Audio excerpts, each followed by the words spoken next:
Coucou tout le monde, j'espère que vous allez bien.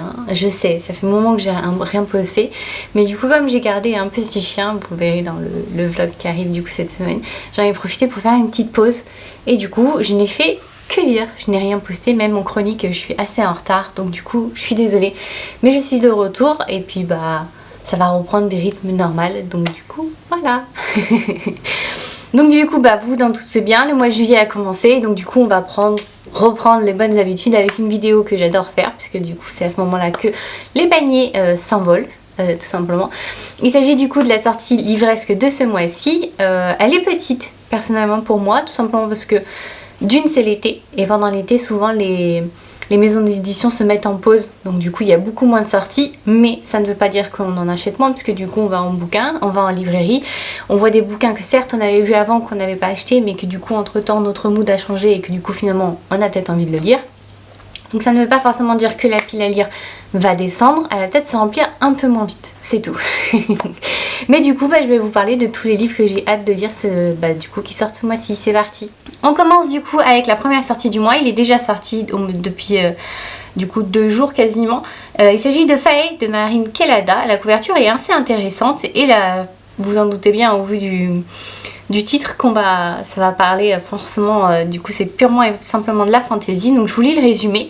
Certaines légendes sont vraies et elles sont bien plus sombres que ce que l'on raconte. Jessie McCarey est condamnée. Atteinte d'un mal mystérieux et incurable, elle se rend à Gaylork, une petite bourgade au nord-est de l'Écosse, bien décidée à faire la lumière sur le seul et unique rêve qui la hante depuis toujours.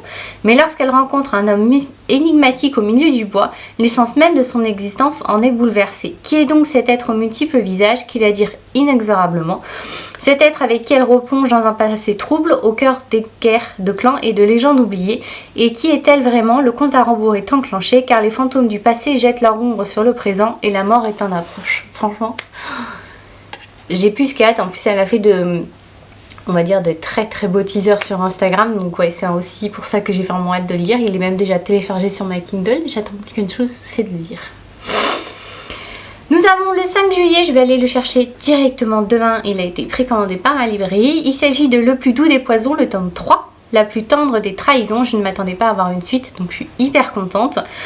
Forte de la magie divine héritée de son sacrifice, Zaru gouverne seule Orkena. Elle s'apprête à mettre un terme pacifique au conflit historique qui oppose le royaume Brim, mais ses alliés refusent de lui apporter leur soutien si Casta ne règne pas à ses côtés. Alors que les pièges et les trahisons poussent Zaru à des stratégies de plus en plus sombres, elle finit par se demander si Casta n'a pas eu toujours raison, peut-être la paix n'est-elle pas toujours la véritable option. Le salut d'Orkena pourra-t-il se gagner que si Haru devient le monstre dont son peuple a besoin ? On est toujours dans la même vibe, le bien et le mal qui se mélangent de plus en plus, la ligne qui devient de plus en plus fine. Franchement, j'ai trop hâte. C'est une saga que je kiffe. Le même jour, nous avons Belle Morte, le tome 2, du coup, Révélation. Celui-ci, c'est une saga que je lis sur ma Kindle, parce que je l'ai commencé comme ça et je pense que je vais finir comme ça, parce que j'aime bien, hein. Voilà, mais ça n'a pas été l'énorme coup de cœur sur le tome 1, on est un peu sur du Twilight, vous en doutez bien, avec des vampires, mais ça a été une bonne lecture. Je vais pas dire qu'elle était nulle, loin de là, sinon je ne continuerai pas à la lire. Ça a été une bonne lecture, j'ai passé un bon moment, mais il n'y a pas eu genre d'énorme coup de cœur de lecture transcendante. Donc je vous lis le résumé. Depuis qu'Irene Mayfield a survécu à l'impitoyable attaque qui a ravagé Belle Morte, tout a changé. Devenue vampire à son tour, l'atrocité de la transformation de son corps et de son esprit est aggravée par les révélations sur sa sœur June. Celle-ci est une enragée, s'est évanouie dans la nature, contribuant au chaos qu'est devenue la vie de Rennie. La jeune femme est maintenant prête à tout pour libérer Edmund, qui a été enfermé dans un des cachots secrets de Belle Morte en attendant l'arrivée du conseil. Retrouver June et se venger de celui ou celle qui a orchestré ces événements meurtriers. Mais si les murs de Belle Morte sont imprégnés de la puanteur de la corruption, ils recèlent encore bien des secrets qui mèneront peut-être Rennie sur le chemin de la vérité. Voilà, on est sur... à mon avis, ça va être un tome où elle va devoir June accepter du coup sa condition de vampire, parce qu'elle détestait les vampires jusqu'à elle tombe sur Edmund. Et elle va devoir du coup un peu aussi faire des choix. Elle va avoir 2-3 révélations, donc ouais, ça peut être assez intéressant, donc à voir. Le 6 juillet, nous avons Terre brisée, le tome 2, L'âme brisée qui sort. J'ai hâte. revendique l'épée ou brise-la. Le destin du monde repose sur le fil d'une lame. Se battant aux côtés de son groupe de compagnons improbables, Corraine apprend à embrasser son ancienne lignée et à manier la puissante épée de son père. Mais elle a réussi à faire fermer l'un des fuseaux. Mais si elle a réussi à fermer l'un des fuseaux, son voyage est loin d'être terminé. Excusez-moi. L'armée de la reine Erida et son mari Taristan continuent sa progression à travers Terravast, rasant les villes et ouvrant de nouveaux portails vers des mondes cauchemardesques. Afin de sauver le royaume, Corani n'a d'autre choix que de rassembler sa propre armée. Bravant des assassins, des chasseurs de primes et des créatures monstrueuses, elle tente de convaincre des alliés de joindre leurs forces à celles des compagnons. Cependant, Taristan a libéré quelque chose de mortel qui attend dans l'ombre, quelque chose qui pourrait consumer le monde avant qu'il n'ait le moindre espoir de victoire. À voir ce que c'est, sachant que c'est un tome 2, donc c'est un tome en 32, donc faut voir. J'espère que ça va pas, on va dire, pouf, vous savez comment souffler, abandonner la trilogie après le tome 1, donc on verra. Le 6 juillet, c'est une suite que je n'attendais pas. Honnêtement, j'ai été surprise d'en apprendre qu'il y en avait une. Il s'agit de Alex Stern, du coup le tome 2, Jusqu'en enfer. Je m'attendais pas. Honnêtement, je suis assez impressionnée. Bon, la couverture par contre me fait flipper. Je vais être honnête. Par rapport au tome 1, où c'était noir avec un beau serpent en relief et tout, là, la souris qui a l'air, la pauvre, pas en très très belle forme, me fait archi flipper. Je vais être honnête. Donc je vous lis le résumé. Richesse, pouvoir, meurtre et magie. Alex Stern est de retour et elle va entraîner l'Ivy League directement en enfer. Ouvrir un portail vers l'enfer pour y voler une âme. Un plan relativement simple, mais encore faut-il pouvoir en revenir. Alex Galaxy Stern est déterminé à faire sortir Darlington du purgatoire, même si cela doit lui coûter son avenir à l'été et à Yale. Ne pouvant compter sur l'aide de la 9e maison qui lui a formellement interdit toute opération de sauvetage, elle rassemble avec Tawes une équipe d'alliés douteux.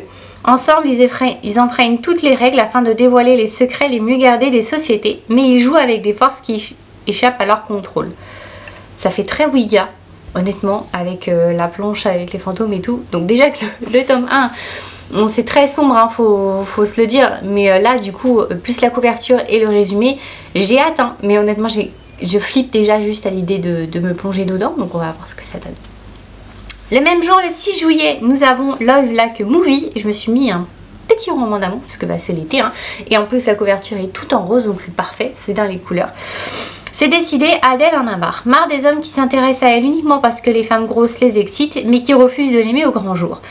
Un matin, elle tombe nez à nez avec Ben, le voisin de sa nouvelle patiente, et surtout un bel homme au regard sombre qui lui plaît aussitôt. Gentil, attentionné et terriblement sexy, Ben a tout de l'homme idéal, même s'il reste particulièrement secret sur sa vie privée.